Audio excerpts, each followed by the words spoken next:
Hello students, तो अभी हम क्या पढ़ रहे थे? इलेक्ट्रिक पोटेंशियल के बारे में पढ़ रहे थे। ठीक है, इस क्लास में हम क्या देखेंगे? इक्विपोटेंशियल सरफेस क्या होता है, उसका प्रॉपर्टी क्या होता है, उसके बारे में देखेंगे। तो इक्विपोटेंशियल सरफेस क्या होता है? For given charge it is the locus of A point. Locus आप लोग पढ़े होंगे जब हम I think projectile motion I mean kinematics पढ़ रहे थे, तो वहाँ मैंने लोकस बताया था। ठीक है, लोकस क्या होता है? जब कोई भी पार्टिकल किसी डेफिनेट कंडीशन के अकॉर्डिंगली मूव करता है तो उससे जो पाथ बनता है उसको हम क्या बोलते हैं? लोकस बोलते हैं। तो उसी तरह for a given charge equipotential surface क्या होता है? It is the locus of A points having same potential. जितने भी पॉइंट्स हैं उनको आप डॉट डॉट ज्वाइन करोगे तो उससे क्या बनेगा? सबको जब ज्वाइन करोगे पॉइंट को, है ना, मूव कराओ, और उससे क्या बनेगा? एक पाथ बनेगा। उसी पाथ को हम क्या बोलते हैं? इक्विपोटेंशियल सरफेस बोलते हैं। जैसे सिंपल मैं एक एग्जांपल देता हूँ, फिर मैं आपको बताता हूँ कि मान लो कि ये क्या है? पॉइंट चार्ज है, पॉइंट चार्ज क्यू है। ठीक है, देखो ध्यान से, क्या है? पॉइंट चार्ज क्यू है। अब आप यहाँ पोटेंशियल लिखो। देखो पहले मैं क्या कर रहा हूँ? आर रेडियस का क्या कर रहा हूँ? एक स्फेरिकल सरफेस ड्रॉ कर रहा हूँ। फिर हम डेफिनेशन लिखेंगे बेटा। ठीक है, समझ में आया? स्फीयर दिख रहा है क्या? चलो पहले स्फीयर ड्रॉ कर लो हम लोग। स्फीयर है, यहाँ इसके सेंटर पे एक प्लस क्यू चार्ज है। देखो अब इसके द्वारा देखो तो किसी डिस्टेंस पी पे पोटेंशियल क्या होता है? के क्यू अपॉन क्या होता है? स्मॉल आर होता है। तो यदि ये क्या होगा? रेडियस स्मॉल आर है, तो देखो इस पॉइंट पे भी पोटेंशियल क्या होगा? सेम होगा। इस पॉइंट पे, इस पॉइंट पे, इस पॉइंट पे, इस पॉइंट पे, हर जगह जो होगा वो क्या होगा? पोटेंशियल जो होगा वो क्या होगा? सेम होगा। समझ में आया? देख रहे हो ना क्या हो रहा है? पोटेंशियल सेम हो रहा है। और आप यहाँ ध्यान से देखोगे कि ये जो ए क्या है? This is nothing but the field lines. ठीक है, समझ में आया? This is electric field lines. आप लोग ऑलरेडी पढ़ चुके हैं। समझ में आई बात? तो this is electric field lines. ठीक है, उसी तरह एक और स्फीयर ड्रॉ करो। तो इस पे आई मीन इस S1 सरफेस पे क्या है? जितने भी पॉइंट है सबका पोटेंशियल क्या है? सेम। तो इस सरफेस पे जब हम पॉइंट को मूव करा रहे हैं तो देखो ये क्या बन रहा है? एक पाथ बन रहा है, आई मीन एक सरफेस बन रहा है जिसको हम क्या बोलते हैं? इक्विपोटेंशियल सरफेस बोलते हैं। तो ये S1 हुआ। उसके बाद देखो ध्यान से, दिस इज क्या होगा? अगेन ए सरफेस कंसीडर कर लो, S2 कंसीडर कर लो। ठीक है, तो इस पे भी हर पॉइंट पे, ठीक है, हर पॉइंट पे जो पोटेंशियल होगा क्या होगा? सेम होगा। समझ में आया ना? क्या होगा? सेम होगा। तो यहाँ से ये मालूम चल रहा है, देखो, ठीक है, तो यहाँ पे पोटेंशियल क्या होगा? सेम होगा। यदि मैं इस पे भी यहाँ पोटेंशियल लिखूँ तो R होगा, यहाँ पोटेंशियल लिखूँगा तो क्या होगा? ये R2 होगा। देखो ये फील्ड लाइन है, तो यहाँ आपको ये भी मालूम चल रहा है कि इलेक्ट्रिक फील्ड लाइंस जो है वो क्या है? क्या है? परपेंडिकुलर है किस पे? Equipotential surface. समझ में आया ना? आई मीन हम बोल सकते हैं कि VS1 नट इक्वल टू क्या होगा? VS2। VS1 का मतलब क्या हुआ? Potential at the surface S1 not equal to potential at the surface क्या होगा? S2। Because due to point charge potential varies inversely proportional to क्या हो जाएगा? R हो जाएगा। समझ में आया ना? तो ये क्या होगा? यहाँ से एक चीज़ मालूम चल रहा है, डेफिनेशन हम लिख सकते हैं। ठीक है, कि क्या होगा? ये पॉइंट चार्ज है। क्या है? Point charge. यदि पॉइंट चार्ज होगा, पॉइंट चार्ज, ठीक है, तो यहाँ से आपको मालूम चल रहा है कि इक्विपोटेंशियल सरफेस जो होगा वो क्या होगा? स्फेरिकल होगा। इक्विपोटेंशियल सरफेस क्या होगा? Is spherical. कभी कभी भी पूछा जा सकता है बेटा। ठीक है, स्फेरिकल।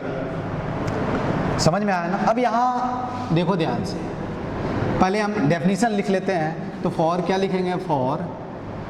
फॉर इक्विपोटेंशियल सरफेस क्या होगा? For given charge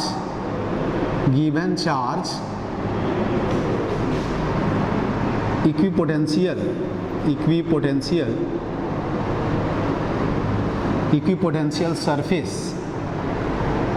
surface is the locus of point, ठीक है, point having क्या होगा, हैविंग सेम पोटेंशियल, ठीक है, क्या होगा, सेम पोटेंशियल, ठीक है। तो वैसे सरफेस जिसका पोटेंशियल क्या हो जाए, सेम हो जाए, तो वैसे सरफेस को हम क्या बोलते हैं, इक्वी पोटेंशियल सरफेस बोल सकते हैं। तो यदि क्या होगा, पॉइंट चार्ज डिस्ट्रीब्यूशन होगा तो इक्वी पोटेंशियल सरफेस कैसा होगा, स्फेरिकल होगा। यदि देखो स्फेरिकल चार्ज डिस्ट्रीब्यूशन होगा, देखो ध्यान से, क्या होगा, स्फेरिकल चार्ज, जिसे मान लो कि ये क्या है, नॉन कंडक्टिंग क्या है, स्फीयर है, ठीक है, इस पे चार्ज क्यू है, ठीक है। यहाँ भी आप देखोगे फील्ड आप लिखोगे, आई मीन पोटेंशियल लिखोगे, तो देखो बाहर की बात करें, यहाँ है ना, क्या बात करें, बाहर क्या है, नॉन कंडक्टिंग स्फीयर है, क्या है, कंडक्टिंग स्फीयर, ठीक है। यहाँ भी आप देखोगे कि फील्ड लाइंस क्या होगा, ऐसे होगा, इलेक्ट्रिक फील्ड लाइंस आप जानते हो, मैं बाहर ही दिखा रहा हूँ, अंदर नहीं दिखा रहा हूँ, ठीक है। तो इलेक्ट्रिक फील्ड लाइंस जो होगा वो क्या होगा, ऐसे होगा। तो यदि आप फॉर पॉइंट आउटसाइड, देखो हम क्या जानते हैं, Vp इज इक्वल टू क्या होता है, KQ अपॉन क्या होता है, R, जब R इज क्या होगा, ग्रेटर देन R। तो यहाँ भी यदि पोटेंशियल आउटसाइड है, ये क्या है, स्फीयर के बाहर है, तो पोटेंशियल जो होगा वो क्या होगा, इन्वर्सली प्रोपोर्शनल टू क्या होगा, R होगा। आई मीन यहाँ भी क्या होगा, हर जगह देखो ध्यान से, हर जगह पोटेंशियल जो होगा वो क्या होगा, सेम होगा, ठीक है, क्या होगा, सेम होगा, ठीक है। तो ये वाला जो सरफेस है S, ये कौन सा है, इक्वी पोटेंशियल सरफेस है, इक्वी पोटेंशियल सरफेस, ठीक है, समझ में आया ना। तो यहाँ हमने देखा कि यदि पॉइंट चार्ज डिस्ट्रीब्यूशन है तभी भी इक्वी पोटेंशियल सरफेस कैसा होगा, स्फेरिकल होगा। यदि क्या होगा, स्फेरिकल चार्ज डिस्ट्रीब्यूशन है तभी भी क्या होगा, पोटेंशियल जो होगा वो क्या होगा, इक्वी पोटेंशियल सरफेस क्या होगा, स्फेरिकल होगा। जैसे और भी एक एग्जांपल दे सकते हो, देखो ध्यान से, एक कंडक्टर हमने मान लिया, क्या है, दिस इज कंडक्टर। तो कंडक्टर के अंदर यदि आप चार्ज रखोगे तो क्या होगा, चार्ज जो होगा वो क्या होगा, अभी हमने देखा था यूनिफॉर्मली और नॉन यूनिफॉर्मली क्या होगा, इसके अंदर कहीं भी इलेक्ट्रिक फील्ड क्या होता है, जीरो होता है ना। कंडक्टर के अंदर क्या होगा, इलेक्ट्रिक फील्ड जीरो होगा। तो अभी हमने देखा था कि कंडक्टर के अंदर हर जगह पोटेंशियल क्या होता है, आपसे कोई पूछे कि ये P पॉइंट है, ये Q है, ये R पॉइंट है, तो Vp is equal to VQ is equal to VR। तो हम क्या बोलेंगे, spherical conductor is also called equipotential volume. I mean हर जगह पोटेंशियल जो है क्या है, सेम है। तो यहाँ भी देख रहे हो, बाहर यदि आप कंसीडर करो ये चार्ज Q है, तो बाहर के किसी भी पॉइंट के लिए अगेन यहाँ जो पोटेंशियल आप सेंटर से लिखोगे, डिस्टेंस R है, तो V इक्वल टू क्या हो जाएगा, KQ अपॉन क्या हो जाएगा, R हो जाएगा। यहाँ भी आप फील्ड लाइंस ड्रॉ करोगे तो देखना, एक कंडक्टर से क्या होगा, ऑलवेज क्या होगा, रेडियली क्या होगा, आउटवर्ड क्या होगा, फील्ड लाइन जाएगा। समझ में आया ना, क्या होगा, रेडियली आउटवर्ड, ठीक है। तो यहाँ ये अपने को मालूम चल रहा है, ठीक है, क्या मालूम चल रहा है कि इक्वी पोटेंशियल सरफेस, देखो ध्यान से, ये मैं इसलिए ड्रॉ कर रहा हूँ कि तुमको मालूम होना चाहिए कि प्रॉपर्टी जब इक्वी पोटेंशियल सरफेस पढ़ेंगे तो तुमको यहाँ मालूम होना चाहिए कि equipotential surface and electric field lines always mutually perpendicular to each other. समझ में आया ना। तो इससे मालूम चल रहा है कि यहाँ क्या होगा, स्फेरिकल इक्वी पोटेंशियल क्या होगा, पोटेंशियल सरफेस होगा। समझ में आया ना। तो चार्ज डिस्ट्रीब्यूशन यदि पॉइंट चार्ज हो या स्फेरिकल डिस्ट्रीब्यूशन ऑफ चार्ज हो, ऑलवेज इक्वी पोटेंशियल सरफेस जो होता है वो क्या होगा, ऑलवेज क्या होगा, स्फेरिकल होगा। समझ में आया ना। अगला केस एक और देख लेते हैं, ठीक है। यदि क्या होगा, लाइन चार्ज डिस्ट्रीब्यूशन हो, लाइन चार्ज डिस्ट्रीब्यूशन का मतलब समझ में आया ना, ये लाइन चार्ज डिस्ट्रीब्यूशन। तो यहाँ आप देखो कहीं भी यदि आप क्या करोगे, इक्वी पोटेंशियल सरफेस ड्रॉ करोगे तो देखो पोटेंशियल हर जगह क्या होगा, यहाँ आसानी से देख सकते हो कि यही इलेक्ट्रिक फील्ड लाइंस होगा ऐसे, ठीक है। समझ में आया ना, क्या होगा, इलेक्ट्रिक फील्ड लाइंस होगा। ये इनफाइनाइटली लॉन्ग वायर है, ठीक है, electric field lines, this is nothing but the क्या है, इलेक्ट्रिक फील्ड लाइंस, ठीक है। ये इलेक्ट्रिक फील्ड लाइंस और इक्वी पोटेंशियल सरफेस देखो ऑलवेज क्या है, म्यूचुअल परपेंडिकुलर। तो देखो ये हर जगह इस पे ये क्या हुआ, S1 हुआ, तो यहाँ क्या होगा, हर जगह पोटेंशियल क्या होगा, सेम होगा। तो देखो यदि क्या होगा, लाइन चार्ज डिस्ट्रीब्यूशन होगा तो कोई पूछे कि इक्वी पोटेंशियल सरफेस कैसा होगा, तो स्फेरिकल होगा। तो यहाँ लिख सकते हो फॉर क्या होगा, फॉर लाइन चार्ज, ठीक है, चार्ज डिस्ट्रीब्यूशन, ठीक है, spherical sorry line charge distribution equi potential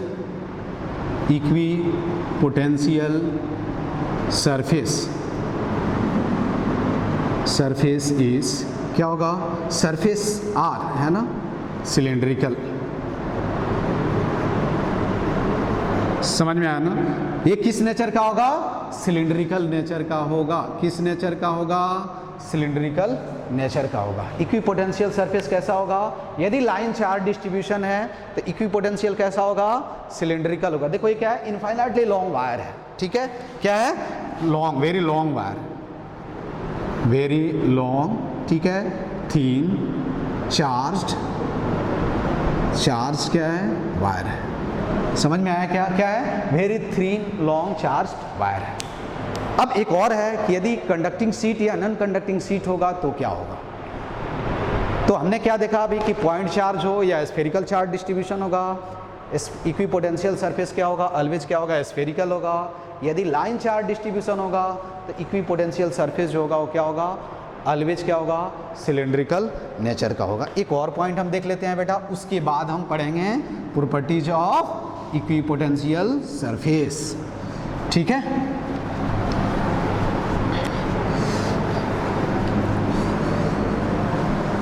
देखो ध्यान से, तो अगला जो होगा फॉर क्या होगा, ऐसे दिखा रहा हूं, देखो एक कंडक्टिंग सीट है, समझ में आया ना, एक कंडक्टिंग सीट है, क्या है, लार्ज कंडक्टिंग सीट। और यहां देखो मैं नॉन कंडक्टिंग सीट दिखा देता हूं, कुछ दोनों में डिफरेंस नहीं है, ठीक है, जस्ट ये प्लेन है, बेसिकली क्या है, सीट है, पेज है, लेकिन जस्ट इसको हम मतलब I mean 2D व्यू में आपको बता रहा हूँ, ठीक है। तो देखो इस पर क्या है, चार्ज है, ठीक है, आपको भी मालूम है कि इसके द्वारा भी इलेक्ट्रिक फील्ड, मैं एक ही तरफ दिखा रहा हूँ बेटा, दोनों तरफ फील्ड होगा, ठीक है। ये फील्ड जो होगा वो क्या होता है, यूनिफॉर्म फील्ड होता है। समझ में आया ना, यहाँ भी देखोगे तो क्या होगा, फील्ड जो होगा वो क्या होगा, यूनिफॉर्म होगा, ठीक है, क्या होगा, यूनिफॉर्म। यहाँ किसी पॉइंट P पे यदि फील्ड लिखोगे तो क्या होगा, सिग्मा अपॉन क्या होता है, 2 एप्सिलॉन 0 होता है। यहाँ किसी पॉइंट P पे फील्ड लिखोगे तो EP इक्वल टू क्या होता है, सिग्मा अपॉन एप्सिलॉन 0 होता है। ये ऑलरेडी आप पढ़े हो। ये क्या है, नॉन कंडक्टिंग है, नॉन कंडक्टिंग चार्ज, ठीक है, सीट। समझ में आया ना, नॉन कंडक्टिंग चार्ज सीट है, ठीक है। अब यहां तो आपको यहां कोई पूछे, सीट का मतलब समझ में आया ना बेटा, ये जैसे एक पेज है, पेज मान लो, ये सीट है, सीट, ठीक है। और इस पे क्या है, जस्ट मैंने ये वाला व्यू दिखाया है, केवल ये दिखाया है इतना। तो इस पे क्या होगा, देखो फील्ड लाइंस क्या होगा, I mean इक्विपोटेंशियल सरफेस क्या होगा, प्लेन होगा, है ना, क्या होगा, पैरेलल प्लेन होगा, क्या होगा, पैरेलल प्लेन। देखो एक प्लेन ये हो जाएगा, ठीक है, एक प्लेन ये हो जाएगा, एक प्लेन हो जाएगा। तो यहाँ क्या हो जाएगा, इक्विपोटेंशियल सरफेस कोई पूछे, इक्विपोटेंशियल क्या होगा, इक्विपोटेंशियल सरफेस, तो क्या होगा, इक्विपोटेंशियल सरफेस इज पैरेलल क्या होगा, प्लेन, ठीक है।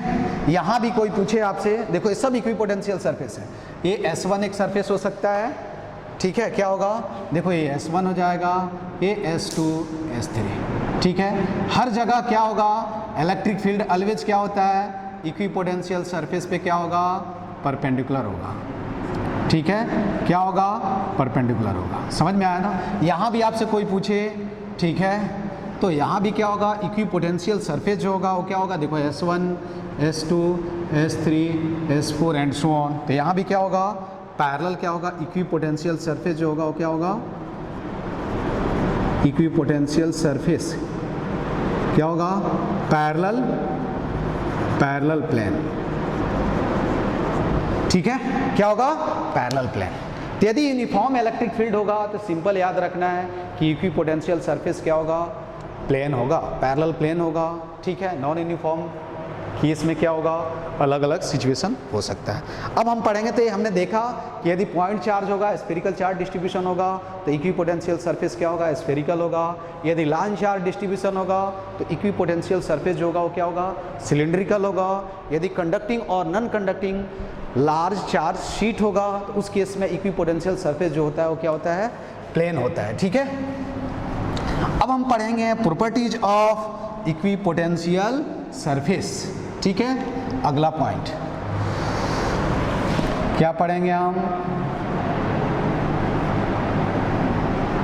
Properties of equipotential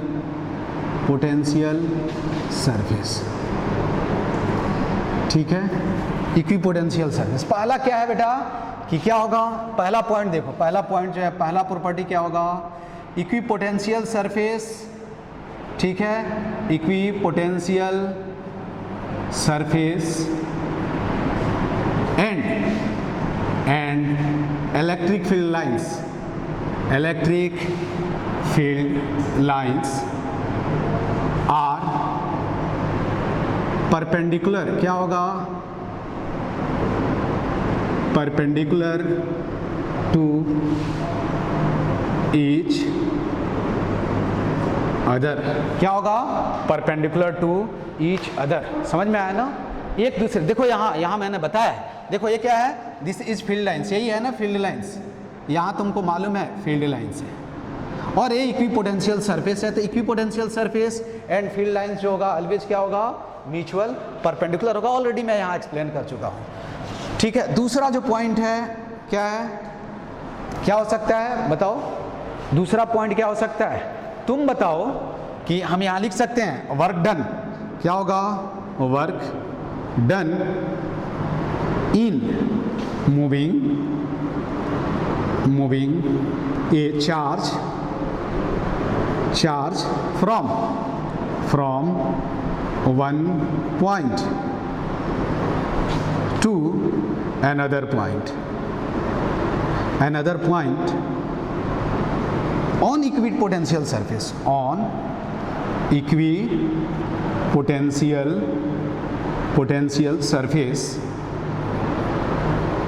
surface must be zero। ठीक है, समझ में आया ना, work done in moving A charge from one point two another point on equipotential surface always क्या होगा, जीरो होगा। इसका एक्सप्लेनेशन क्या होगा बताओ, सिंपल वर्क डन क्या होता है हम ऑलरेडी पढ़ चुके हैं कि वर्क डन हम कैसे कैलकुलेट करते हैं। क्या कैलकुलेट करेंगे वर्क डन, देखो वर्क डन क्या होगा, वर्क इज इक्वल टू क्या होगा, मूविंग चार्ज इनटू डेल्टा क्या होगा V। ठीक है, मूविंग चार्ज यही होता है ना बेटा। अब फॉर इक्विपोटेंशियल सरफेस ये क्या हो जाएगा, देखो तो दिस विल बी क्या होगा, दिस विल बी क्या होगा, जीरो फॉर क्या होगा, फॉर इक्विपोटेंशियल सरफेस। अरे समझ में आया ना यार, पोटेंशियल सेम है दो जगह का, तो चेंज इन पोटेंशियल डिफरेंस क्या हो जाएगा, तो इक्विपोटेंशियल सरफेस के लिए इसका वैल्यू क्या हो जाएगा, जीरो हो जाएगा। समझ में आया ना, इसलिए एक जगह से दूसरी जगह इक्विपोटेंशियल सरफेस पे चार्ज को मूव कराने के लिए कोई काम करने की जरूरत नहीं होती है। ठीक है, समझ में आया। तीसरा पॉइंट जो है वो क्या है कि two equipotential surface never intersect each other. क्या होगा, two equipotential surface never intersect each other, तो क्या लिखेंगे, टू, ठीक है, टू इक्विपोटेंशियल, ये बहुत इंपॉर्टेंट पॉइंट है, equipotential surfaces never intersect each other. ठीक है, ऐसा क्यों, अब यदि क्या होगा, यदि ऐसा होता है तो एक ही पॉइंट पे फील्ड का क्या हो जाएगा, दो डायरेक्शन हो जाएगा, जो कि क्या है, ऑलवेज क्या है, रॉन्ग है। एक पॉइंट पे फील्ड का क्या होना चाहिए, एक ही डायरेक्शन होना चाहिए। समझ में आया ना, जिसे मान लो सिंपल देखो कि एक क्या है, ये इक्विपोटेंशियल सरफेस है, देखो तो इस पॉइंट पे देखो ये S1 सरफेस है और एक मैं मान लेता हूँ कैसा है, कैसे भी कंसीडर कर लो, चलो ऐसे कंसीडर कर लेते हैं, ये S2 है, ठीक है। अब यहाँ ये मिल रहे हैं यार, ठीक है। तो यहाँ देखोगे ऑलवेज क्या होगा, इधर कहीं रेडियस, अब देखो इस पॉइंट पे इधर से फील्ड का डायरेक्शन क्या होगा, इधर होगा इलेक्ट्रिक फील्ड का डायरेक्शन, और इधर से देखोगे तो क्या होगा, इधर होगा। और क्यों, क्योंकि इक्विपोटेंशियल सरफेस जो होता है वो क्या होता है, always equipotential surface and field lines क्या होता है, म्यूचुअल परपेंडिकुलर होता है। समझ में आया ना, क्या होता है, म्यूचुअल परपेंडिकुलर। तो एक इक्विपोटेंशियल सरफेस ये हुआ, एक इक्विपोटेंशियल सरफेस क्या हो गया, ये हो गया।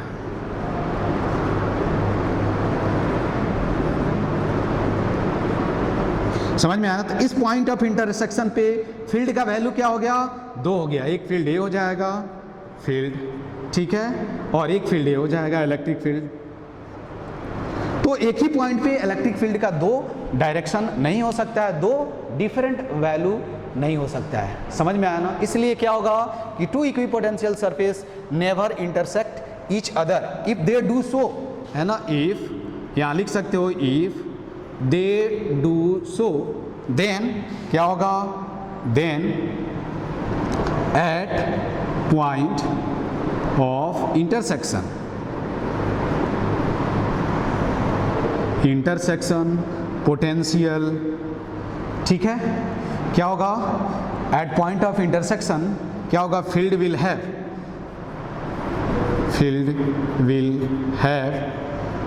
2 डिफरेंट वैल्यू।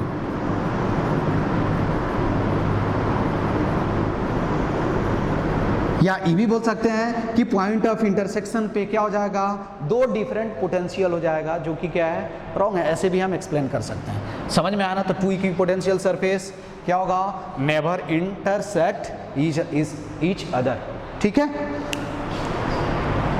समझ में आया। इसके बाद और एक पॉइंट याद रखना है, बस यही 2-3 प्रॉपर्टीज है जो आपको क्या करना चाहिए, याद रखना चाहिए, ठीक है।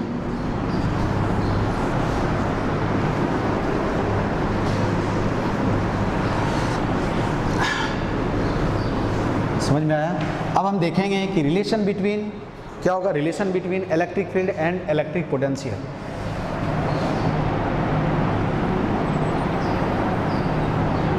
रिलेशन बिटवीन क्या होगा, इलेक्ट्रिक फील्ड एंड क्या होगा, इलेक्ट्रिक पोटेंशियल, ठीक है, eight a given point, eight a given point. समझ में आया क्या। तो सिंपल हम जानते हैं, देखो dv इक्वल टू हम क्या जानते हैं, बताओ, ये dv इक्वल टू माइनस ई क्या होता है, dr होता है। समझ में आया, यही जानते हैं ना। तो हम यहाँ ई भी लिख सकते हैं, देखो E is equal to minus dv upon क्या लिख सकते हैं, dr लिख सकते हैं, ठीक है। तो इसको हम क्या बोलते हैं, देखो E इज इक्वल टू क्या होता है, negative of potential gradient. Electric field क्या होगा, याद रखना है। इसको कभी कभी देखो ऐसे भी लिखा रहता है, E equal to minus dv upon क्या होगा, dr। जब भी क्या होगा, मोर देन 1 वेरिएबल होगा, तब हम क्या यूज करते हैं, पार्शियल डेरिवेटिव यूज करते हैं। लेकिन हम इससे भी यूज कर सकते हैं इसको। तो यहाँ लिखना है इलेक्ट्रिक फील्ड क्या होगा, इलेक्ट्रिक फील्ड एट क्या होगा, at any point is equal to क्या होगा, ये क्या होगा, पोटेंशियल ग्रेडियंट।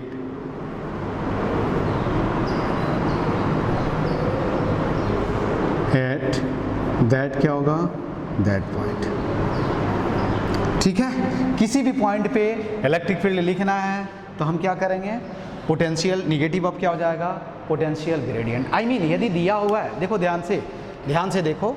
उसके बाद जैसे कि एग्जांपल देख लो इस पे, यदि ये क्या दिया हुआ है आपसे ये पूछा जाए, ठीक है। यहाँ से यदि ये V वर्सेस क्या है, R ग्राफ दिया हुआ है, क्या है, पोटेंशियल वर्सेस क्या है, R ग्राफ दिया हुआ है, ठीक है। और ऐसे कुछ ग्राफ दिया हुआ है, देखो ऐसे दिया हुआ है, ठीक है। तो आपसे कोई पूछेगा, देखो यहाँ से यहाँ फील्ड क्या होगा, यहाँ से यहाँ मैग्नीट्यूड ऑफ इलेक्ट्रिक फील्ड क्या हो जाएगा, देखो स्लोप क्या हो जाएगा, यहाँ से यहाँ I mean A to B क्या है यहाँ dv अपॉन क्या है dv अपॉन dr क्या है 0 है, इसलिए इस रीजन में इलेक्ट्रिक फील्ड भी क्या होगा 0 होगा। यहाँ क्या है dv अपॉन dr क्या है लेस देन 0 है, इसलिए E जो होगा वो क्या होगा निगेटिव का मतलब क्या होगा कन्वर्जिंग और डाइवर्जिंग ऐसे होगा, ठीक है। E नॉट इक्वल टू क्या होगा 0 होगा।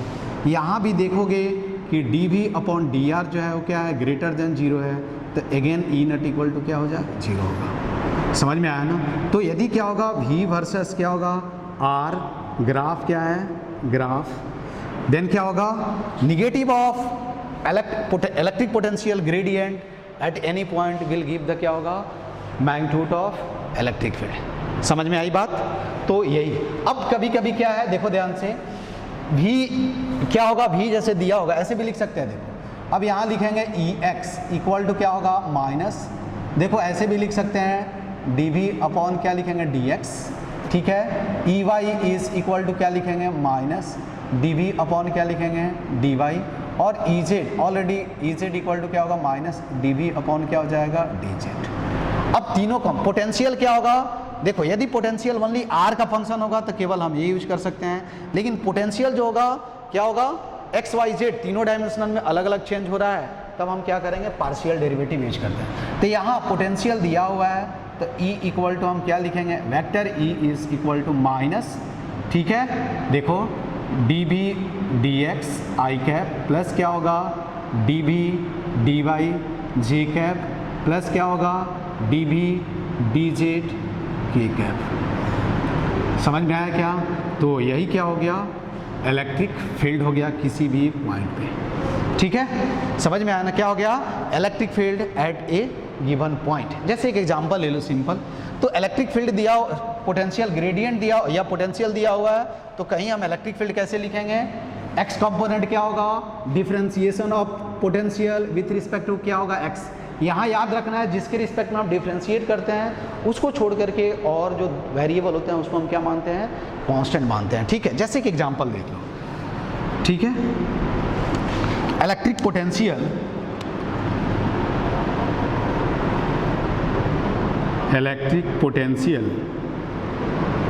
ड्यू टू ए क्या होगा a point charge, electric potential at a given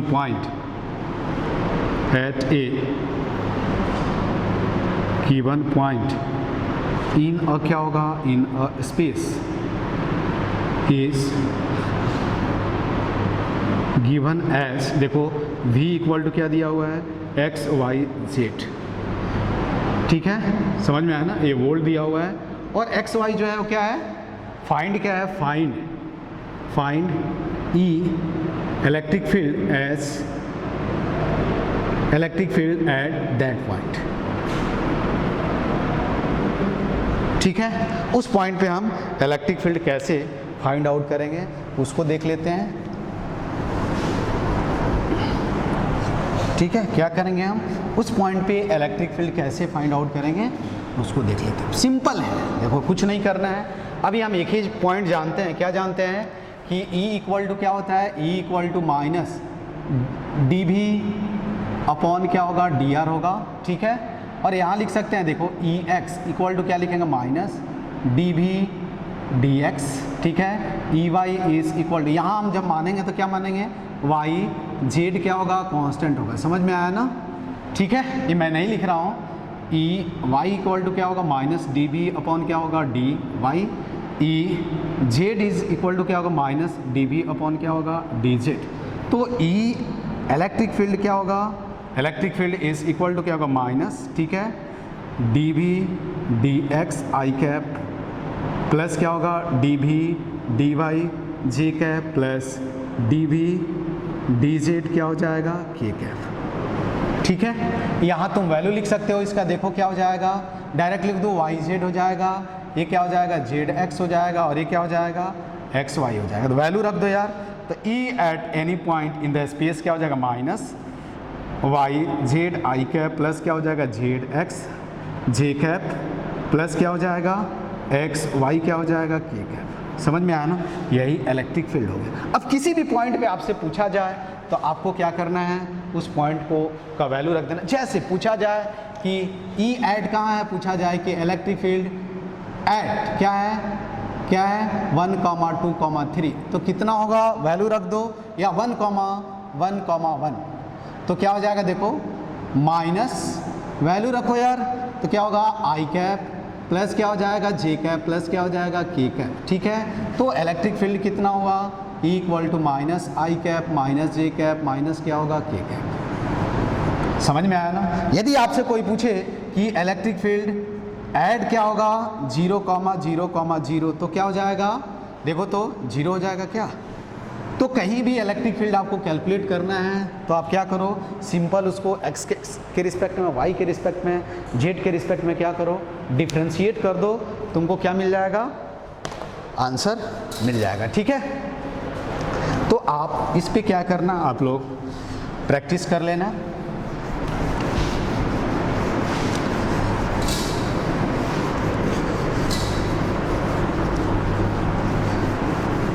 आगे हम क्या देखेंगे, इक्विपोटेंशियल है, सॉरी आगे क्या देखेंगे, इक्विपोटेंशियल नहीं, इलेक्ट्रोस्टैटिक पोटेंशियल एनर्जी क्या होता है। ठीक है, तो अब इसको डिफाइन नहीं करेंगे, हम ऑलरेडी जानते हैं। ठीक है, मैं डायरेक्ट लिख दूंगा इलेक्ट्रोस्टैटिक पोटेंशियल, ठीक है, पोटेंशियल एनर्जी, ये हम जानते हैं कि क्या है कि सिस्टम को असेंबल करने के लिए या कॉन्फ़िगरेशन चेंज करने के लिए जो वर्क करना होता है, वही वर्क जो होता है वो क्या होता है, change in electrostatic potential energy के रूप में क्या होता है, स्टोर हो जाता है। समझ में आया ना, क्या होता है, स्टोर हो जाता है। ठीक है, अब जैसे देखो सिंपल मैं यहाँ लिख सकता हूँ, देखो ध्यान से कि क्या होगा, डेल्टा यू, देखो यहाँ delta U is equal to क्या होगा, वर्क डन।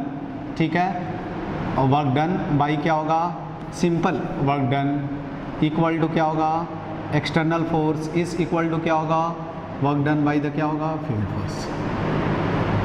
सिंपल, ठीक है, ये याद रखना है कि change in electrostatic potential energy of the system is equal to क्या होगा, total work done to form that system, और क्या होगा, negative of the work done by the field force to form the system. किसी configuration को क्या करने के, आई मीन किसी पार्टिकुलर कॉन्फ़िगरेशन ऑफ चार्ज को असेंबल करने के लिए जितना वर्क करना पड़ता है, या डिसेंबल करने के लिए जितना वर्क करना पड़ता है इलेक्ट्रिक फील्ड के अगेंस्ट, वही जो वर्क होता है वो क्या होता है, इलेक्ट्रोस्टैटिक पोटेंशियल एनर्जी के रूप में क्या होता है, स्टोर हो जाता है।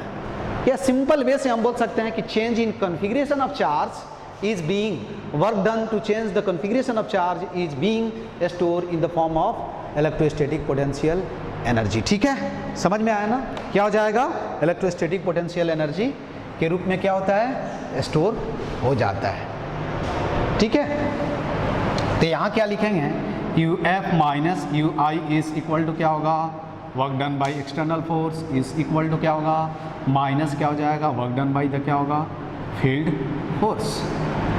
ये याद रखना है बस। ठीक है, अब देखो हम 1 बाई 1 लिखेंगे। यहाँ पहला जो टाइप है क्या होगा कि इलेक्ट्रोस्टैटिक, ठीक है, potential energy of two charge system.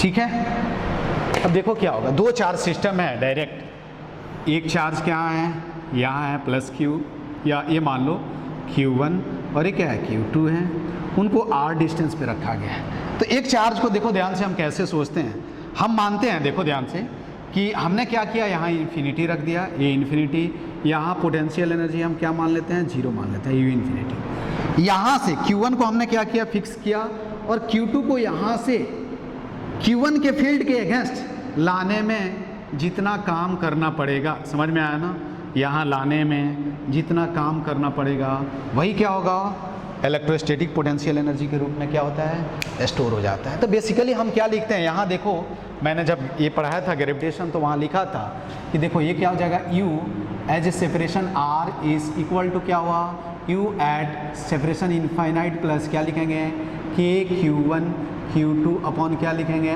R लिखेंगे। समझ में आना, जनरल रिजल्ट ये है बेटा, ठीक है। अब यदि यहाँ जैसे हमने मान लिया क्या इन्फिनिटी पे पोटेंशियल क्या है, 0 है, तो हम यहाँ लिख देंगे कि इफ़, ठीक है, if U infinity is equal to 0 तो U एट सेपरेशन R क्या हो जाएगा, K Q1 Q2 अपॉन क्या हो जाएगा, R। समझ में आया ना, ये ध्यान रखना है। तब जब क्या होगा, इन्फिनिटी पे पोटेंशियल एनर्जी क्या है, इनफाइनाइट सेपरेशन पे पोटेंशियल एनर्जी क्या है, 0 है। तो जब भी क्वेश्चन में कुछ नहीं बताया गया रहता है तो हम क्या मान लेते हैं कि जब चार्ज इनफाइनाइटली अवे है तो उनके बीच जो पोटेंशियल एनर्जी है वो क्या है, इंटरेक्शन ऑफ पोटेंशियल एनर्जी क्या है, 0 है। समझ में आया ना, तो ये ध्यान रखना है। तो यहाँ आप देख सकते हो कि पोटेंशियल एनर्जी क्या क्या चीज़ पे डिपेंड करेगा, ये देख लो ध्यान से। तो potential energy of the two charge system क्या होगा, पॉजिटिव भी हो सकता है, निगेटिव भी हो सकता है, और क्या हो सकता है, पोटेंशियल एनर्जी पॉजिटिव भी हो जाएगा, निगेटिव भी हो जाएगा। समझ में आया ना। अब कब होगा आप चेक कर सकते हो यहाँ से देखो क्या होगा, if Q1 is greater than 0, Q2 is also greater than 0, then क्या होगा, U एज R क्या होगा, ग्रेटर देन 0 होगा। I mean electrostatic potential energy of the two charge system क्या हो जाएगा, पॉजिटिव हो जाएगा, ठीक है। और यहाँ यदि आप ग्राफ ड्रॉ करोगे बेटा तो कैसे होगा, देखो U as a function of R, इधर R, तो ये क्या हो जाएगा, फर्स्ट क्वाड्रेंट में लाई करेगा। समझ में आया ना, U is inversely proportional to R, ठीक है। ये फर्स्ट पॉइंट हुआ। सेकंड पॉइंट क्या है उसको भी हम देख लें। सेकंड पॉइंट क्या है उसको भी देख लेते हैं कि क्या होगा कि if Q1 is less than 0 and क्या है, Q2 is greater than 0, then क्या होगा, और ऐसे भी हो सकता है, और ठीक है, Q2 इज लेस देन 0 और क्या होगा, Q1 is greater than 0, then क्या होगा बेटा, then U as R will be क्या होगा, लेस देन 0, ठीक है। इस केस में पोटेंशियल एनर्जी का जो ग्राफ होगा वो क्या हो जाएगा, I mean U versus R क्या हो जाएगा, क्या होगा, ऐसे भी हो सकता है, देखो ध्यान से, ऐसे भी हो सकता है और इधर भी हो सकता है, ऐसे भी हो सकता है। जब R पॉजिटिव R निगेटिव, ठीक है, तो ये ऐसे लिखेंगे, U as a function of R will be inversely proportional to क्या हो जाएगा, ठीक है। समझ में आया, यही क्या हो गया, इलेक्ट्रोस्टैटिक पोटेंशियल एनर्जी। तो क्या होगा, पोटेंशियल एनर्जी क्या होगा, पॉजिटिव भी हो सकता है, निगेटिव। तो नोट में याद रखना है कि जब भी हम पोटेंशियल एनर्जी कंसीडर करेंगे तो चार्ज को हम क्या करेंगे, प्रॉपर साइन के साथ रखेंगे, ठीक है। क्या होगा, चार्ज को हम क्या करेंगे, प्रॉपर साइन के साथ रखेंगे। जैसे देख लो यहाँ एक एग्जांपल देख लो, मान लो कि ये चार्ज है, ठीक है, एक Q है, ये भी 2Q है, इनको हमने क्या किया, A सेपरेशन पे रख दिया। तो यहाँ मैं बोलूँ कि पोटेंशियल एनर्जी क्या होगा, U इक्वल टू क्या होगा, तो K 2Q स्क्वायर अपॉन क्या होगा, ये हो गया। समझ में आया, एक एग्जांपल ये हो गया। दूसरा एग्जांपल देख लो यहाँ कि यदि हमने क्या किया, यहाँ माइनस TQ रख दिया, यहाँ क्या हुआ, माइनस Q, अगेन इनको हमने कहाँ रख दिया, 2A सेपरेशन पे रख दिया।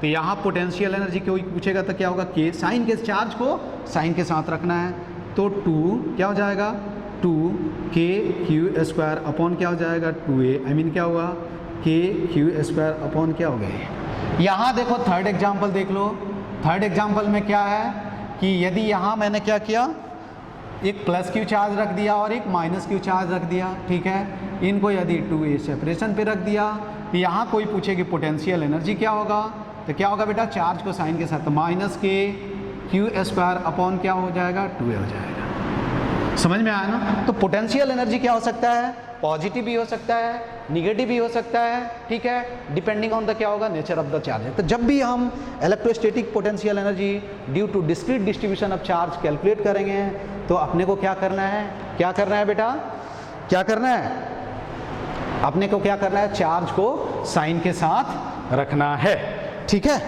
समझ में आया, चार्ज को क्या करना है, साइन के साथ रखना है।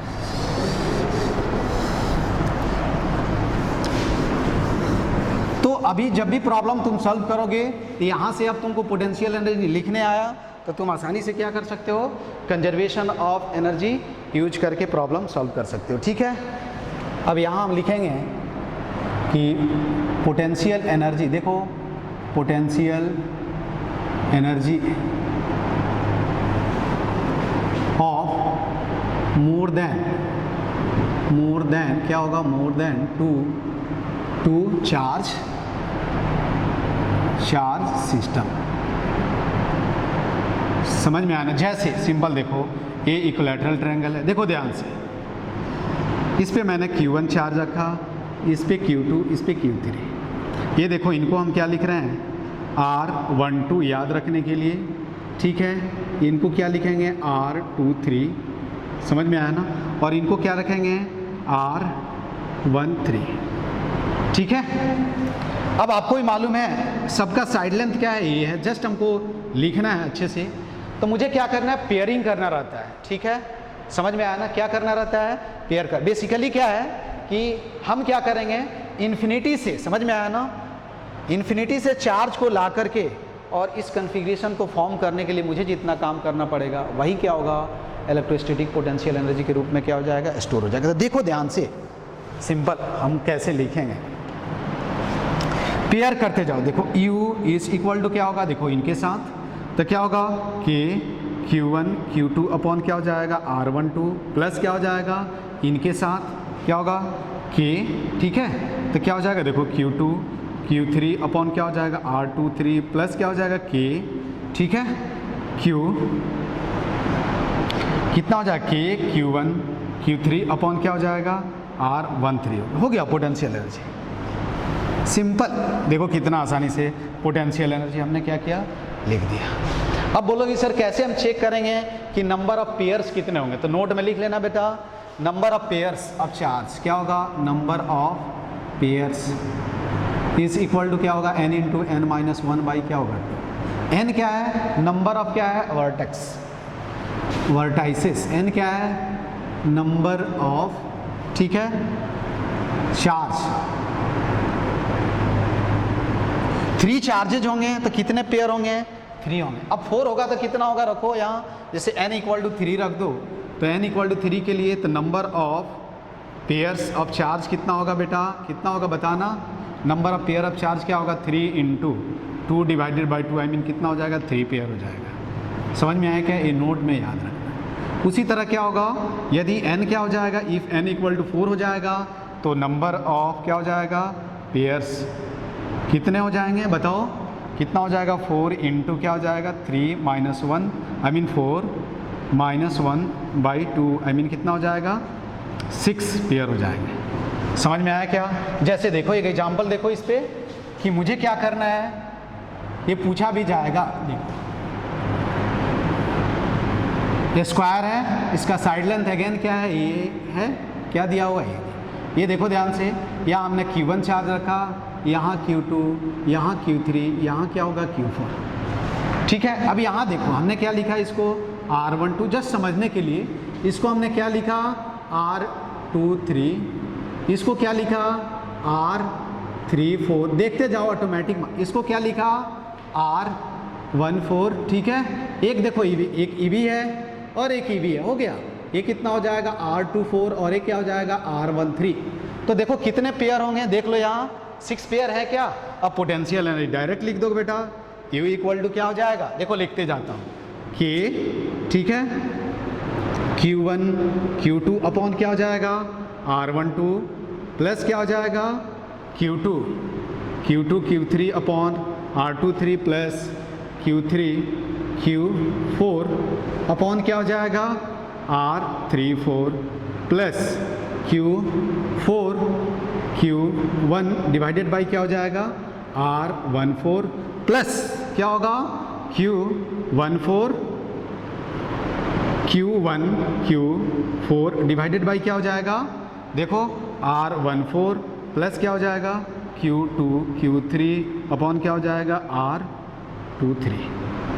हो गया, ठीक है, समझ में आया ना? नहीं, R क्या होगा 13 होगा, नहीं 24 यहाँ लिखना चाहिए, सॉरी 24 यहाँ 24 लिख दो, यहाँ 13 ये 13 लिख दो।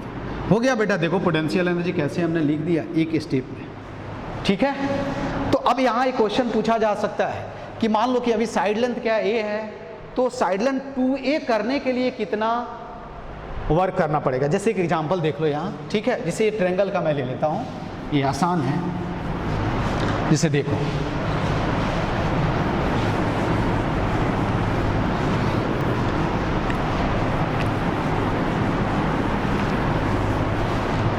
ठीक है। यहाँ जैसे देखो इस पे क्वेश्चन पूछा जाता है, जैसे मान लो कि इनिशियल कॉन्फ़िगरेशन क्या है, साइड लेंथ हमने ये मान लिया, ये यहाँ क्यू चार्ज रखा हुआ है, यहाँ क्यू हमने साइन नहीं रख रहा हूँ बेटा, ठीक है, ये इनिशियल कॉन्फ़िगरेशन है।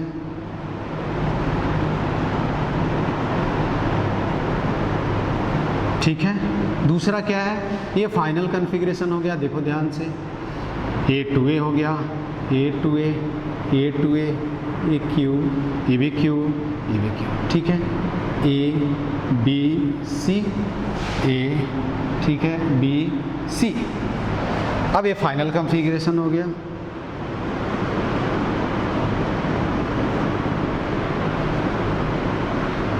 पूछा जाए कि इनिशियल से फाइनल आई मीन क्या है, इस वर्टेक्स क्या अभी सॉरी इस इक्विलैटरल ट्रायंगल का साइड लेंथ क्या A है, अब इसका साइड लेंथ 2A करने के लिए कितना काम करना पड़ेगा, ठीक है। तो यहाँ लिख देते हैं find work done, find work done to change configuration from initial to क्या होगा फाइनल, ठीक है। अब कुछ नहीं है, देखो ध्यान से, क्या लिखेंगे बेटा यहाँ, देखो हम क्या लिख सकते हैं, सॉल्यूशन में क्या लिख सकते हैं, ठीक है, U I work done equal to simple क्या लिखेंगे, work done equal to final potential energy minus क्या हो जाएगा इनिशियल पोटेंशियल एनर्जी, बस कुछ नहीं करना है बेटा।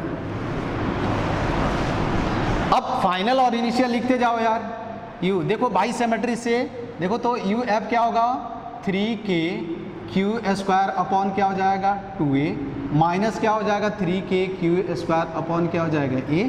समझ में आया क्या क्या हो जाएगा, यही होगा ना। अब देखो U इज इक्वल टू क्या हो जाएगा K माइनस, ठीक है, कितना हो जाएगा minus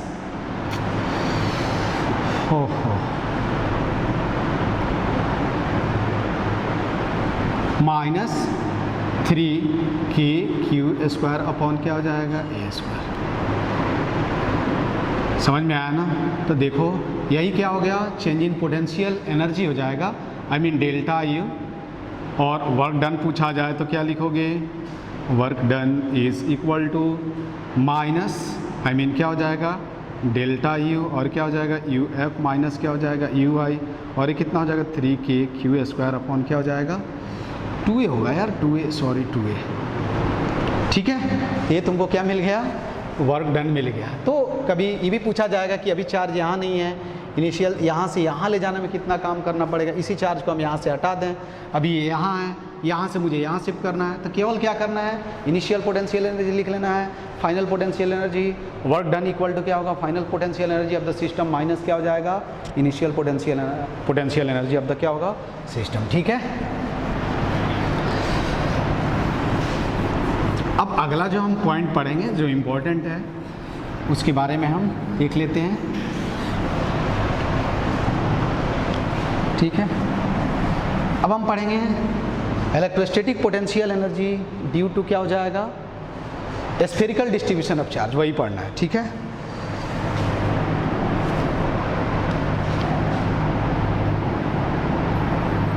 electrostatic potential energy electrostatic potential energy of spherical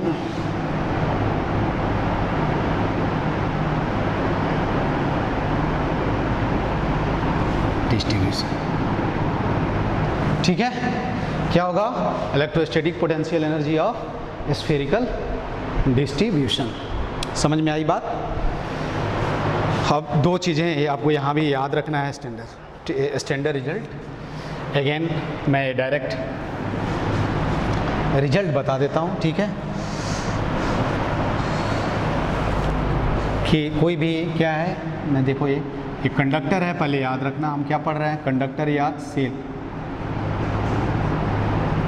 तो यहाँ एक फार्मूला, हालांकि मैं बाद में प्रूव करूँगा इसको, ठीक है। एक एनर्जी डेंसिटी हालांकि टर्म बताया था, यदि ऐसा सिचुएशन है तो देखो ये क्या होगा, एनर्जी यू डी मैं लिख रहा हूँ, एनर्जी डेंसिटी इक्वल टू क्या होता है 1/2 इप्सिलॉन 0 इंटू क्या होता है E²।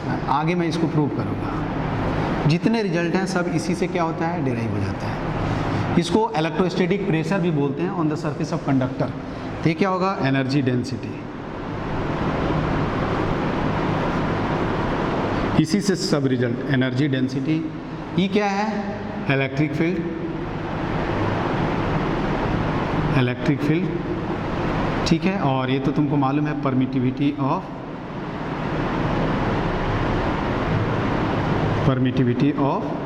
फ्री स्पेस, ठीक है। अब आपसे कोई पूछे कि एनर्जी क्या होगा, तो देखो एनर्जी इक्वल टू क्या होगा, इंटीग्रेशन 1/2 इप्सिलॉन 0 E² dV, और क्या करेंगे हम, ओवर द वॉल्यूम क्या करेंगे, ओवर द वॉल्यूम इंटीग्रेट करेंगे। This is energy.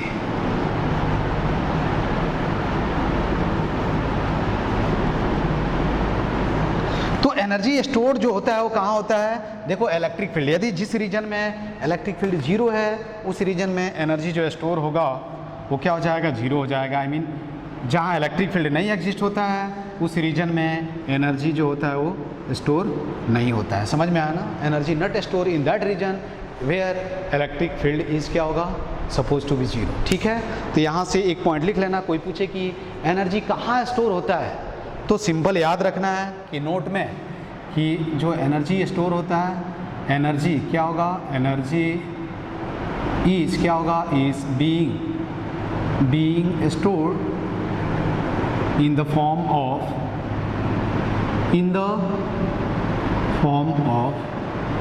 क्या होगा, इलेक्ट्रिक फील्ड, ठीक है। तो कंडक्टर के अंदर कोई पूछे कि एनर्जी स्टोर होगा क्या, नहीं होगा, 0 हो जाएगा। समझ में आया ना।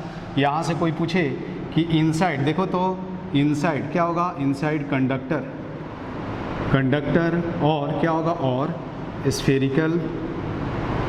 स्फेरिकल शेल एनर्जी जो होगा वो क्या होगा, एनर्जी स्टोर इज क्या होगा, 0। समझ में आया ना, क्यों, क्योंकि उसके अंदर इलेक्ट्रिक फील्ड एग्जिस्ट ही नहीं करता है यार। समझ में आया, क्या होगा, इलेक्ट्रिक फील्ड एग्जिस्ट ही नहीं करता है। तो जब उसके अंदर इलेक्ट्रिक फील्ड एग्जिस्ट नहीं करेगा तो एनर्जी डेंसिटी 0 हो जाएगा। एनर्जी डेंसिटी 0 का मतलब क्या हुआ, एनर्जी क्या हो गया, 0 हो गया। कई बार ये पूछ दिया कि इसका डायमेंशन क्या होगा, तो आपको मालूम है कि ये क्या है, एनर्जी डेंसिटी है, तो एनर्जी अपॉन वॉल्यूम का हम डायमेंशन लिख करके डायरेक्ट आंसर लिख सकते हैं। समझ में आया ना। अब यहाँ देखो क्या हम कंसीडर करते हैं, कंडक्टर और क्या ले रहे हैं, और स्फेरिकल सेल, ठीक है। यही क्या है, कंडक्टर है, देखो ध्यान से, इस स्फेरिकल कंडक्टर है, इसके सरफेस पे क्या है, चार्ज दिया हुआ। इसको हम क्या बोलते हैं, इंट्रिंसिक एनर्जी या सेल्फ एनर्जी बोलते हैं। क्या बोलते हैं हम इसको, सेल्फ एनर्जी या इंट्रिंसिक एनर्जी, ठीक है। तो यहाँ इस पे क्या है, चार्ज रखा गया है Q, इसका रेडियस क्या है, R है। इसके अंदर इधर क्या होगा, इलेक्ट्रिक फील्ड 0 होता है। तो एनर्जी जो स्टोर होगा, याद रखना है, कहाँ होगा, बाहर होगा। समझ में आया ना। कभी कभी ये पूछा जा सकता है कि भाई ये एनर्जी कहाँ स्टोर होता है, तो कहाँ होगा, जिस रीजन में फील्ड एग्जिस्ट होगा इधर क्या होगा, एनर्जी स्टोर होगा। समझ में आया ना, बाहर एनर्जी स्टोर नहीं होता है। ठीक है, क्या होगा, बाहर एनर्जी स्टोर नहीं होता है। ठीक है, तो यदि आपसे कोई पूछ, देखो यहाँ से हम कैसे रिजल्ट लिखेंगे उसके बाद में अब मैं डायरेक्ट लिख सकता हूँ। देखो तुमको मालूम है, अब मुझे एनर्जी कैलकुलेट करना है तो अंदर तो एनर्जी जीरो होगा यार, तो हम क्या करेंगे, स्फेरिकल वॉल्यूम कंसीडर कर लेंगे यार, डिफरेंशियल वॉल्यूम। देखो ध्यान से, ठीक है, यहाँ इसके दूसरे मेथड भी है यार, है ना, दूसरे मेथड भी है पोटेंशियल डिफरेंस को हम यूज करके, ठीक है, पोटेंशियल को यूज करके। तो यहाँ देखो इसका वॉल्यूम क्या हो जाएगा, यदि ये रेडियस क्या है r है तो इसका वॉल्यूम क्या हो जाएगा, देखो तो dv इक्वल टू क्या हो जाएगा 4πr² dr हो जाएगा। ठीक है, अब इस और इलेक्ट्रिक फील्ड कितना होगा, E is equal to k q upon क्या हो जाएगा r² हो जाएगा। ठीक है, तो यहाँ यदि मैं लिखूँ, इंक लाना ना ये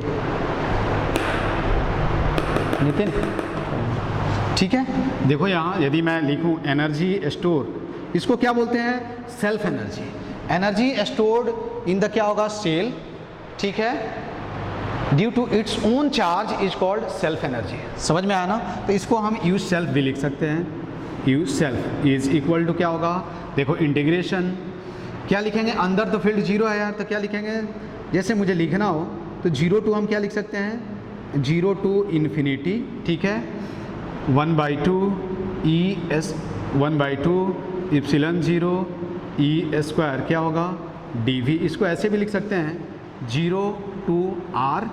ठीक है, 1/2 इप्सिलन 0 E² dV प्लस क्या लिखेंगे, R to infinity 1/2 epsilon 0 E² dV। ठीक है, समझ में आया क्या, देखो ये वाला टर्म क्या हो जाएगा, जीरो हो जाएगा। क्यों, क्योंकि अंदर इलेक्ट्रिक फील्ड क्या है, जीरो, तो ये टर्म जीरो हो गया। थोड़ा मैंने दूसरे मेथड से बताया, ठीक है, अदरवाइज फाइनली आप क्या करना, रिजल्ट याद रख लेना। एक बता दिया है कैसे कैलकुलेट करते हैं कैपेसिटर में। तो देखो यू सेल्फ लिखोगे तो कितना हो जाएगा, देखो ध्यान से, 1/2 इप्सिलन 0 इंटीग्रेशन R2 हमने क्या लिखा, इन्फिनिटी। देखो यहाँ E² तो क्या हो जाएगा, Q² अपॉन KQ। देखो यहाँ लिख रहा हूँ K², ठीक है, R² इंटू 4πr² d। सही है, अब हमने क्या किया, K को बाहर लिया, देखो तो 4π इप्सिलन 0 K² Q² अपॉन क्या हो जाएगा 2। सही है, इंटीग्रेशन जब करोगे तो कितना होगा, देखो ध्यान से, ठीक है, देखो ये क्या हो गया, हाँ सॉरी, यहाँ R⁻² क्या हो जाएगा 4 हो जाएगा। ठीक है, तो ये कितना हो जाएगा, देखो R⁻² -2 dr, R2 क्या हो जाएगा इन्फिनिटी। इसका तो डिफ्रेंसिएशन देखो, एक के कैंसिल हो जाएगा, तो ये क्या हो जाएगा Q² अपॉन 8π इप्सिलन 0 क्या हो जाएगा। ठीक है, और इसका इंटीग्रेशन क्या होगा, -1/r, R2 क्या हो जाएगा इन्फिनिटी। इसको जब सिंप्लीफाई करोगे तो क्या हो जाएगा, देखो Q² अपॉन 8π इप्सिलन 0 क्या हो जाएगा R। ठीक है, तो ये क्या हो जाएगा, देखो U सेल्फ हो गया, सेल्फ एनर्जी। अब क्या होगा, अब ये कहाँ किस रीजन में होगा, अंदर नहीं एग्जिस्ट करेगा यार, किधर कोई पूछे कि कहाँ एग्जिस्ट करेगा, तो बाहर, कहाँ, जहाँ जिस रीजन में इलेक्ट्रिक फील्ड होगा वही क्या होगा। तो कंडक्टिंग सेल हो या कंडक्टिंग स्फीयर हो, पूछा जाए कि एनर्जी का फार्मूला क्या होगा, तो Q² अपॉन क्या होगा 8π इप्सिलन 0 r। इसको थोड़े छोटे फॉर्म में लिखो तो क्या लिख सकते हो, K Q² अपॉन 2r। ये ज़्यादा आसान है। ठीक है, यहाँ एक चीज़ मालूम चला अपने को, एक पॉइंट अपने को मालूम चला कि यदि क्या होगा, देखो ऑलवेज क्या है, Q² है, तो सेल पे क्या है, पॉजिटिव चार्ज है या निगेटिव चार्ज है। सेल्फ एनर्जी जो होगा ऑलवेज क्या होगा, पॉजिटिव होता है, irrespective of nature of the charge present on the क्या होगा, शेल। ऑलवेज जो सेल्फ एनर्जी होगा वो क्या होगा, पॉजिटिव होगा, वो कभी निगेटिव नहीं हो सकता है। समझ में आया ना, तो ये बेटा इंपॉर्टेंट रिजल्ट है। ठीक है, दूसरे तरह से भी हम इसको सॉल्व कर सकते हैं क्या, दूसरे तरह से हम सॉल्व कर सकते हैं क्या, बताओ, थोड़ा दूसरे मेथड से देखो। इसको एक मेथड और बता देता हूँ, मेथड क्या है, 2 है। मुझे क्या करना है, देखो कि ये तो रेडियस यार यहाँ फिक्स है, इसका रेडियस, तो हम क्या करेंगे, यहाँ इन्फिनिटी है, ठीक है, इन्फिनिटी पे हम क्या कर रहे हैं, इन्फिनिटी से हम इस पे चार्ज क्या कर रहे हैं, ला के यस रख रहे हैं, ठीक है, तो रख रहे हैं तो सिंपल वर्क डन क्या होगा, देखो यहाँ U इक्वल टू हम सिंपल लिख सकते हैं, U इक्वल टू क्या हो जाएगा, इंटीग्रेशन Q इंटू क्या हो जाएगा, dq इंटू क्या हो जाएगा, v हो जाएगा, सिंपल क्या हो जाएगा, dq इंटू v। अरे यही होता है ना, अरे याद करो, potential energy per unit charge is equal to क्या होता है, इलेक्ट्रिक पोटेंशियल, या electric potential into charge at that point is equal to क्या होगा, पोटेंशियल एनर्जी होता है। तो यहाँ से आप क्या कर सकते हो, लिख सकते हो, ठीक है। अब मान लो कि हमने क्या किया, इस पे चार्ज रखा, ठीक है, और फर्दर हमने क्या कर रहे हैं, इस पे चार्ज dq ला के रख रहे हैं, तो q चार्ज रखने के बाद dq पे कितना वर्क करना पड़ेगा, वो क्या होगा, इतना होगा, dq इंटू v।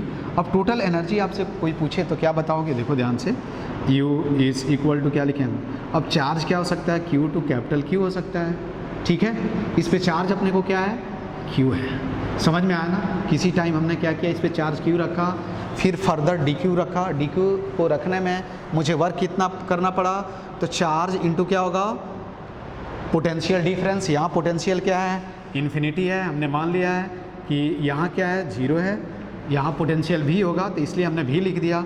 अब v का वैल्यू रख दो यार, तो क्या होगा, देखो ध्यान से, 0 टू q क्या होगा, k q, ठीक है, अपॉन r dq, यहाँ देख सकते हो क्या होगा, dq एक स्टेप में आ गया, यहाँ से वो थोड़ा सा मैंने लंबा मेथड बताया, तो u इक्वल टू क्या हो जाएगा, इसको कैलकुलेट कर लो, तो ये आ जाएगा k q स्क्वायर अपॉन क्या हो जाएगा, 2r। तो सेल्फ एनर्जी कितना हुआ, k q स्क्वायर अपॉन क्या हो गया, 2r हो गया। तो ऐसे भी हम क्या करते हैं, सॉल्व करते हैं, पहले q चार्ज रख दिया, फिर dq को लाने में मुझे वर्क कितना करना पड़ा, देखो dw इक्वल टू क्या हो जाएगा, dq इंटू डेल्टा v, यहाँ पोटेंशियल 0, यहाँ पोटेंशियल v है, अभी v हो गया, अब v का वैल्यू रख दिया, के क्यू अपॉन आर, और इंटीग्रेट कर दिया, तो मुझे क्या हो गया, आंसर मालूम चल गया, ठीक है। तो बेटा ये याद रखना है, सेल्फ पोटेंशियल एनर्जी कितना होगा, के क्यू अपॉन 2r, क्या होगा, के क्यू अपॉन 2r। और सेल्फ पोटेंशियल एनर्जी ऑलवेज क्या होता है, पॉजिटिव क्वांटिटी होता है, ठीक है, समझ में आया ना, क्या होगा, सेल्फ पोटेंशियल एनर्जी, नोट में लिख लेना है कि सेल्फ पोटेंशियल, ठीक है, पोटेंशियल एनर्जी इज ऑलवेज क्या होगा, always positive quantity, positive quantity, ठीक है, क्या है, पॉजिटिव क्वांटिटी है, आई मीन यू सेल्फ जो होगा वो क्या होगा, ऑलवेज क्या होगा, ग्रेटर देन 0 होगा, ठीक है। तो ये क्या है, कंडक्टिंग स्फीयर है। यदि नॉन कंडक्टिंग स्फीयर है, ठीक है,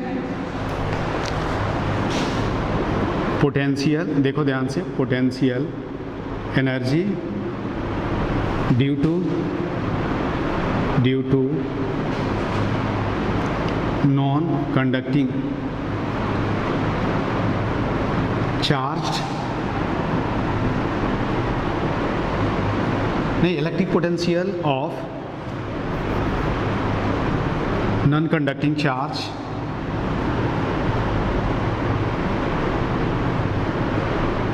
स्फीयर, ठीक है, क्या होगा, नॉन कंडक्टिंग चार्ज स्फीयर। अब देखो यहाँ क्या होगा, अगेन वही जो एनर्जी डेंसिटी वाला मैंने कॉन्सेप्ट यूज किया वो आप लिख सकते हो, ठीक है। इस पे चार्ज क्या है, Q है, तो आउट जो होगा शेल की तरह हम कंसीडर करेंगे, ठीक है। तो 2 पोटेंशियल होगा यहाँ, देखो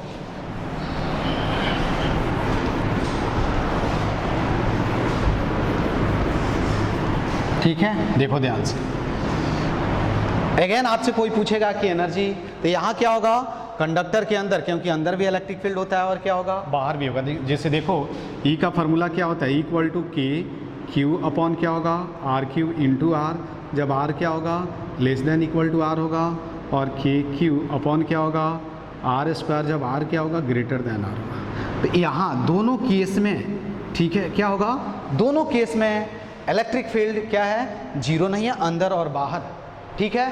तो अंदर भी और बाहर भी हर जगह क्या होगा, पोटेंशियल एनर्जी क्या होगा, स्टोर होगा। केवल इलेक्ट्रिक फील्ड में क्या होता है, पोटेंशियल एनर्जी स्टोर होता है, ठीक है। अब देखो इसके बाद अब मुझे क्या करना है, पोटेंशियल एनर्जी लिखना है, तो हम बाहर के लिए लिखेंगे और अंदर के लिए लिखेंगे। तो मैं डायरेक्ट भी लिख सकता हूँ, देखो ध्यान से, यू आउट का मतलब क्या हुआ, आउटसाइड। क्या लिखेंगे, देखो डायरेक्ट 1/2 एप्सिलॉन 0, ठीक है, के स्क्वायर, ठीक है, क्यू स्क्वायर इंटीग्रेशन, ठीक है, dv अपॉन क्या हो जाएगा, r⁴। अब यहाँ लिख सकते, अभी मैंने बताया था, ठीक है, ये क्या होगा, देखो के क्यू स्क्वायर इंटीग्रेशन, यहाँ लिख सकते हो r टू इन्फिनिटी, क्योंकि हम बाहर ले रहे हैं, समझ में आया ना। तो r टू इन्फिनिटी क्या लिखोगे यहाँ, r⁻², dr। इसको जब कैलकुलेट करोगे तो देखो आउटसाइड जो पोटेंशियल एनर्जी होगा वो कितना होगा, देख लो यहाँ से, अगेन सॉल्व कर लो तो इसको क्या मिलेगा, k, ठीक है, क्यू स्क्वायर अपॉन क्या हो जाएगा, 2r। आउटसाइड पोटेंशियल एनर्जी क्या है, इतना है, ठीक है। अब मुझे क्या करना है, u इनसाइड के लिए क्या करना पड़ेगा बेटा, इलेक्ट्रिक फील्ड अंदर क्या है, ऑलवेज dB क्या होगा, यहाँ भी देखो, यहाँ मैंने dB डायरेक्ट इधर लिख दिया, dB क्या होगा, dB इक्वल, अरे स्फेरिकल वॉल्यूम क्या होगा, 4πr² dr, ठीक है। सुनो ना, कितना टाइम हुआ, कितना हुआ, अरे नीतीश सर को बोल दो थोड़ा लेक्चर डाल देने के लिए, या नीरज सर को, नीरज सर बोल देना कि मेरा लेक्चर ग्रुप पे है, अभी डाल देने के लिए, दिखाओ उनको।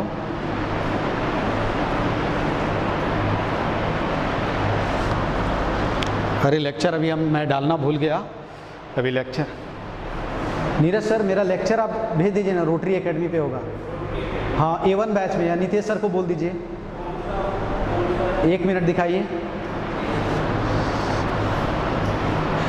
रुक जा बेटा अभी थोड़ा लेक्चर, रोटरी एकेडमी देखिए,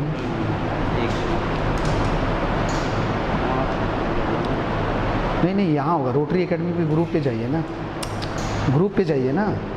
अच्छा, यहाँ से ही भेजना है ना, यूट्यूब से भेजना है ना, लेक्चर तो यूट्यूब पे होगा। अरे लेकिन वहाँ से अभी लिंक आया है ना, वहाँ से जल्दी हो जाएगा ना, यहाँ ढूंढना पड़ेगा, इलेक्ट्रिक पोटेंशियल 2 होगा, वो लिंक शेयर कर दीजिए ना, रोटरी एकेडमी, ये वाला है, नहीं ये मेरा नहीं है,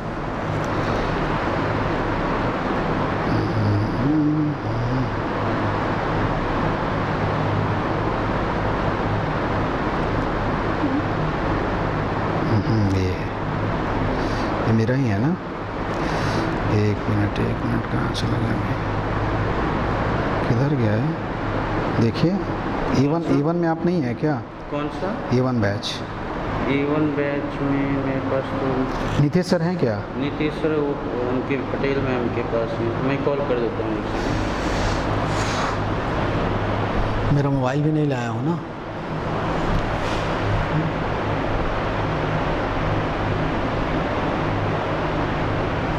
अच्छा छोड़ो अभी देखते हैं, आप E1 बैच में नहीं हैं,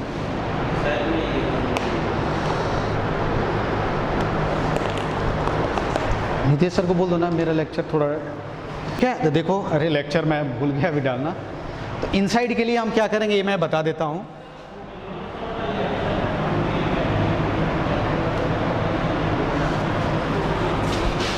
electric potential part 2, electric potential part 2,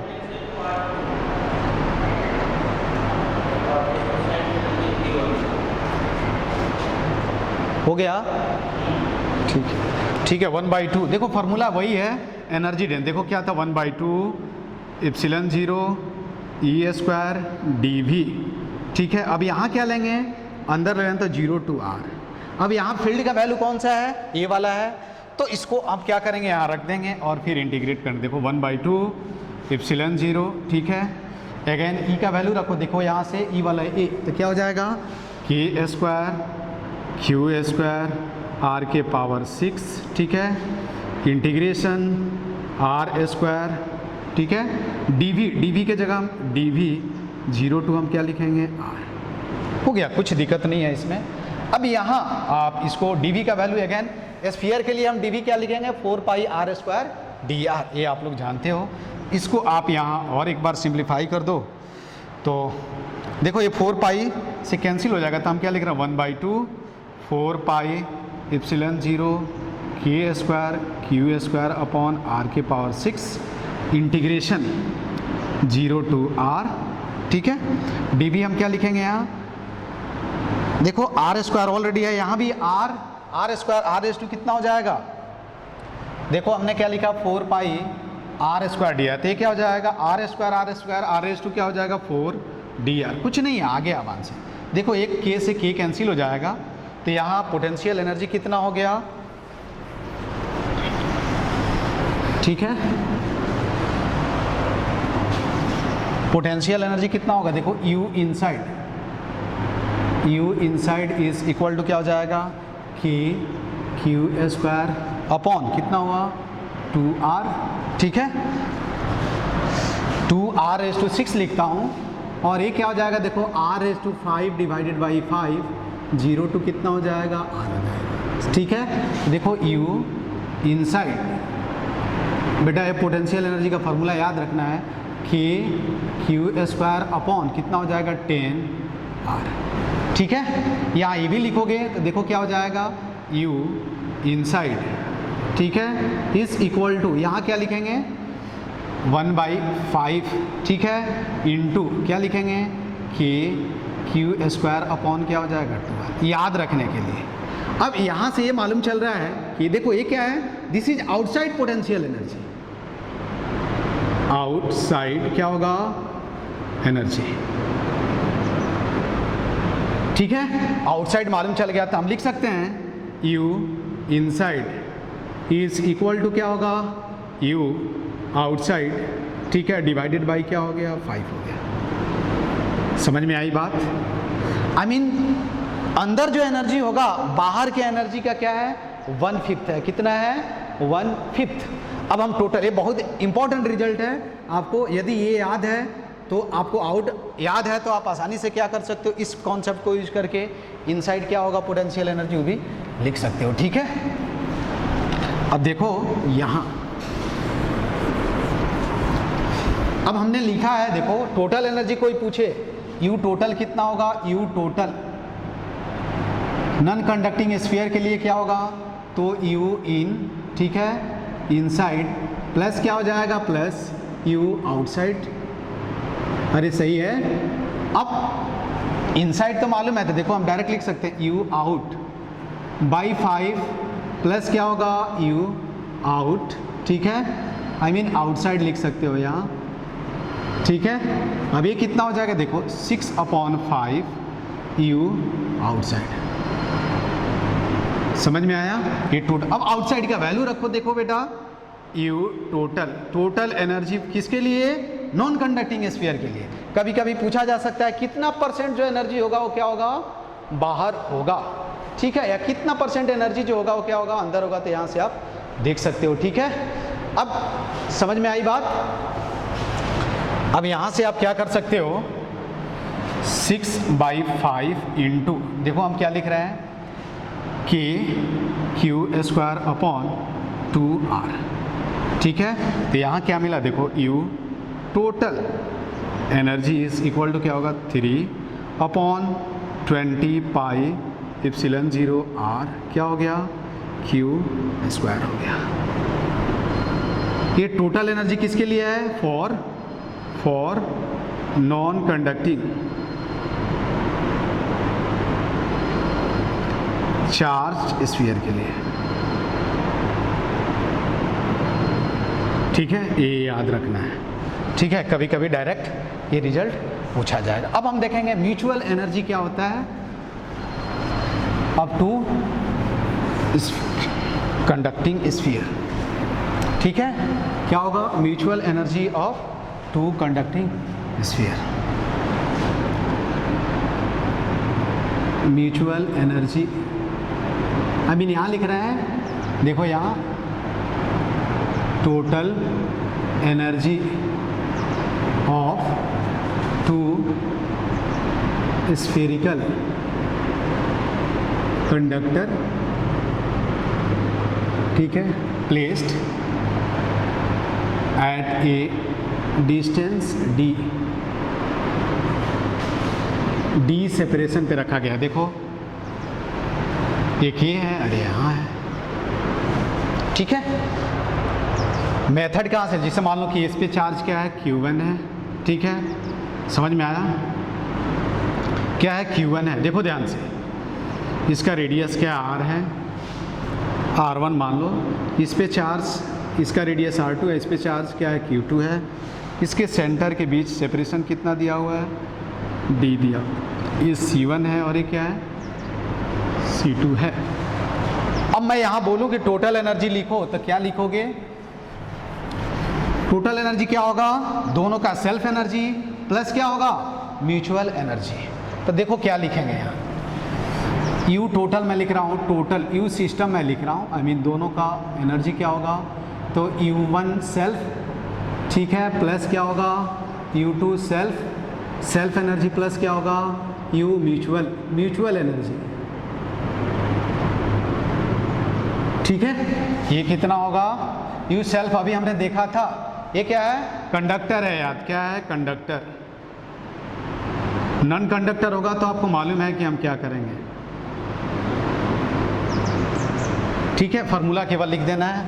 तो क्या हो जाएगा, U self 1/2 K Q1 square upon R1 plus क्या होगा, 1/2 K Q2 square upon R2 plus क्या होगा, K Q1 Q2 अपॉन क्या हो जाएगा, D, ठीक है। तो देखो दिस इज कॉल्ड क्या होगा, म्यूचुअल एनर्जी।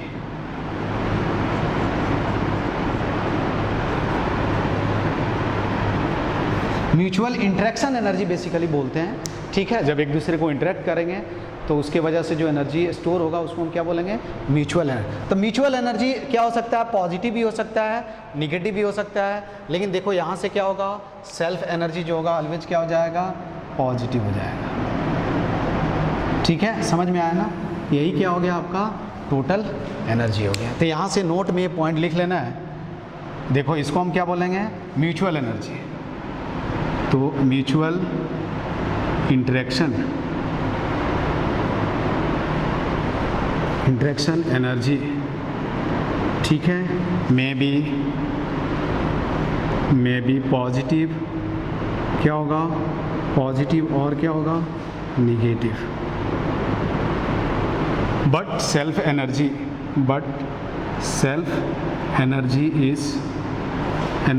इज ऑलवेज क्या होगा, ऑलवेज पॉजिटिव, ठीक है। ये तुमको क्या करना है, ध्यान में रखना है।